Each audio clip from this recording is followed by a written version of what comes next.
Bienvenidos. Este es el programa 548 de Camino. Nuestra vertiente 5 es la de preguntas y respuestas. Hoy vamos a acercarnos a una inquietud que nos llega desde España. Eric nos pregunta por aquellas declaraciones que se hacen en revelaciones privadas sobre el destino eterno de algunas personas. Suena un poco complicado, así como lo estoy diciendo. A ver, es algo como esto. Supongamos que una persona que puede ser muy santa tiene una revelación según la cual alguien está en el cielo o tal vez otra persona está en el infierno. ¿Qué valor debemos dar a esa clase de afirmaciones? Esa es la pregunta y estamos aquí para, con el favor de Dios, responderla. Estamos de camino. Pienso que hay dos elementos fundamentales que debemos tener en cuenta cuando hablamos de revelaciones. Lo primero es, ¿qué es una revelación? Y la respuesta es que es una posibilidad de conocimiento. Es decir, es una gracia que permite acceder a un conocimiento.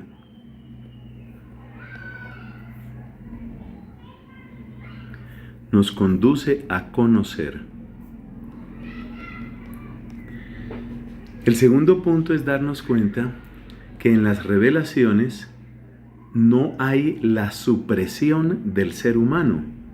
El ser humano no desaparece, no se convierte simplemente como en un tubo a través del cual Dios nos habla, sino que, como enseña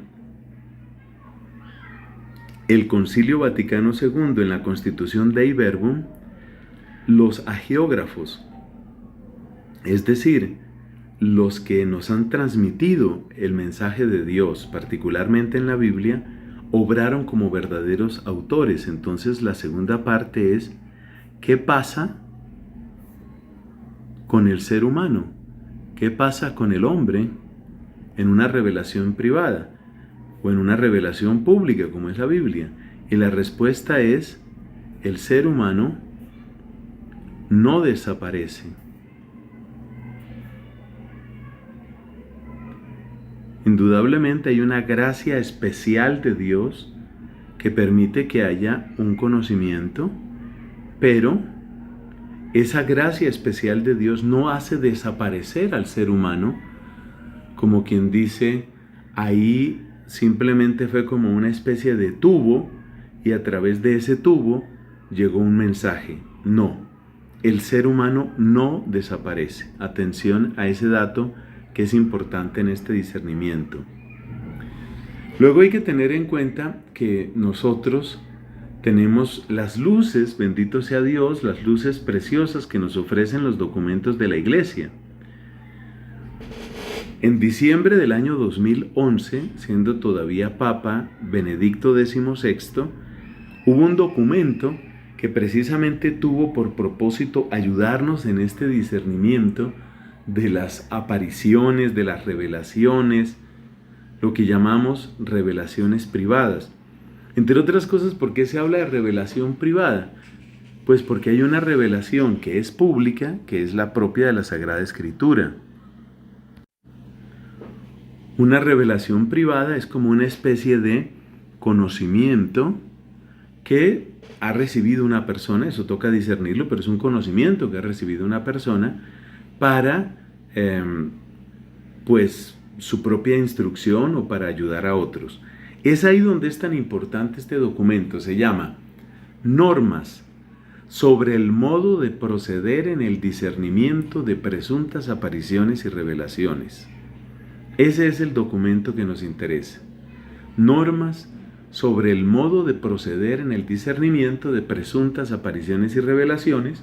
Es un documento de diciembre de 2011, es decir, a fecha de hoy, tiene unos 10 años de existencia. Y yo he tomado aquí una parte de ese documento que me parece que es muy importante para nosotros porque nos da las claves fundamentales que luego podemos aplicar para casos, para casos particulares.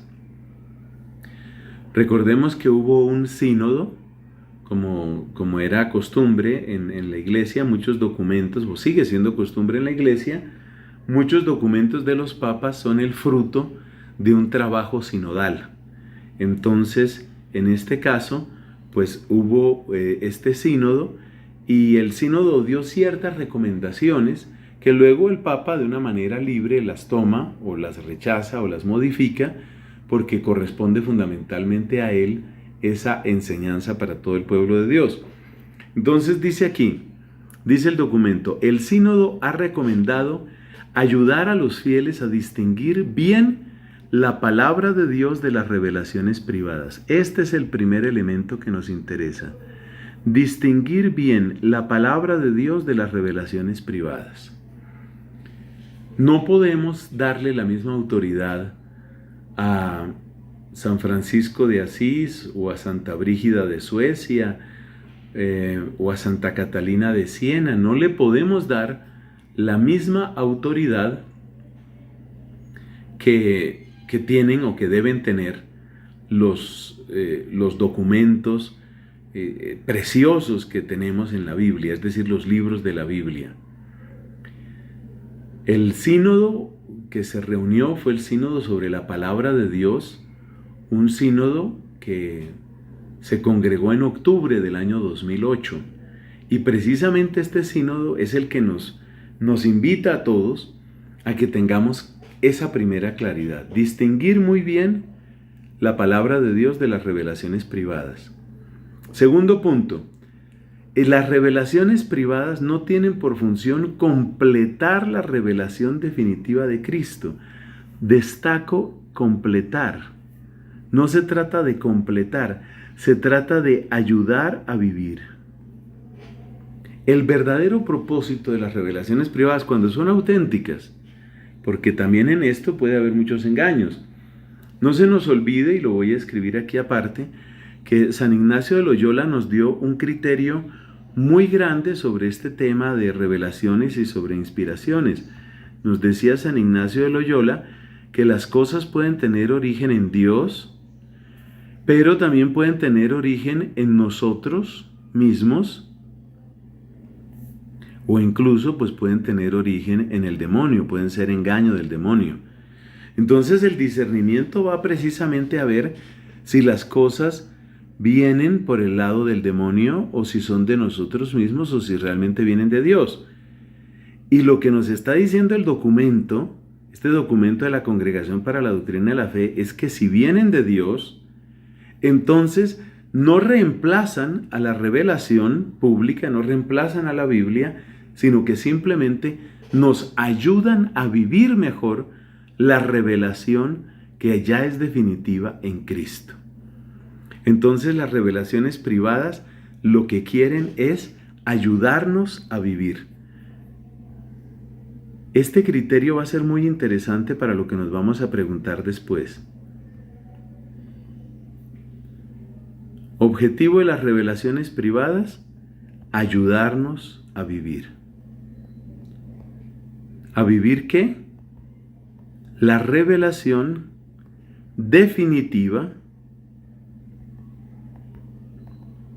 que hemos recibido en Jesucristo. Esto en un momento dado de la historia.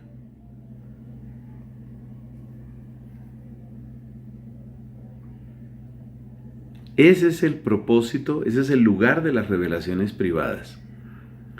Seguimos leyendo aquí porque esto es muy interesante. El valor de las revelaciones privadas es esencialmente diferente al de la única revelación pública. Esta exige nuestra fe. En la revelación pública, es decir, lo que es propio de la Biblia, esa exige nuestra fe. En ella, en efecto, a través de palabras humanas y de la mediación de la comunidad viva de la Iglesia, Dios mismo nos habla. Esto es lo propio de la revelación pública, esto es lo propio de la Sagrada Escritura. Observemos que la Iglesia no desaparece. La Iglesia se alimenta de la palabra de Dios y la Iglesia a la vez es quien puede transmitir de manera adecuada, perfecta, completa, nutritiva esa palabra. Y luego viene esto tan importante. El criterio de verdad de una revelación privada es su orientación con respecto a Cristo. Orientación con respecto a Cristo. Esto me lleva a Cristo, me lleva a amar a Cristo, me lleva a servir a Cristo, me lleva a entregarme a Cristo o no. Esa es la pregunta fundamental. Esa es la pregunta que tenemos que hacernos. Cuando nos aleja de Él, entonces no procede ciertamente el Espíritu Santo, que nos guía hacia el Evangelio y no hacia afuera. Y vuelve a decir, la revelación privada es una ayuda para esta fe y se manifiesta como creíble precisamente cuando remite a la única revelación pública. Luego nos va a explicar entonces en qué consiste la aprobación de una revelación privada. La aprobación eclesiástica de una revelación privada indica esencialmente que su mensaje no contiene nada contrario a la fe. Esto es lo fundamental, no contiene nada contrario a la fe. Es lícito hacerlo público y los fieles pueden dar su asentimiento de forma prudente. La revelación privada puede introducir nuevos acentos, dar lugar a nuevas formas de piedad o profundizar las antiguas. Puede tener un cierto carácter profético y prestar una ayuda válida para comprender y vivir mejor el Evangelio en el presente. De ahí que no se pueda descartar, es decir, tiene un carácter de exhortación, es como una exhortación que nos está moviendo a ser más fieles a aquella revelación que Dios nos ha dado una vez y para siempre en Cristo y en la Sagrada Escritura. Es una ayuda que se ofrece. Oiga esto tan interesante. Es una ayuda que se ofrece, pero que no es obligatorio usarla. En cualquier caso, ha de ser un alimento de la fe, esperanza y caridad, que son para todos la vía permanente de la salvación. A la luz de esta explicación, entonces podemos responder también a otra pregunta. Y esa pregunta es, ¿qué pasa cuando la revelación privada nos habla de gente salvada, de personas específicas, condenadas o salvadas? Pues mira, la revelación pública nunca nos habla específicamente de esas personas específicas, como decir Judas Iscariote, que sería tal vez el caso más notable. La Iglesia no puede ir más allá de donde va esta revelación pública, desde a donde llega la revelación de la Sagrada Escritura. Por consiguiente, aunque estas revelaciones privadas nos presenten como un hecho esa condenación, nosotros debemos verlo como este ingrediente que hemos mencionado antes. Recuerda que el ser humano no desaparece y por consiguiente hay también esa posibilidad de la interpretación, de la sensación, de la deducción de la persona. Dicho de manera más simple, no podemos utilizar las revelaciones privadas para sacar estas conclusiones.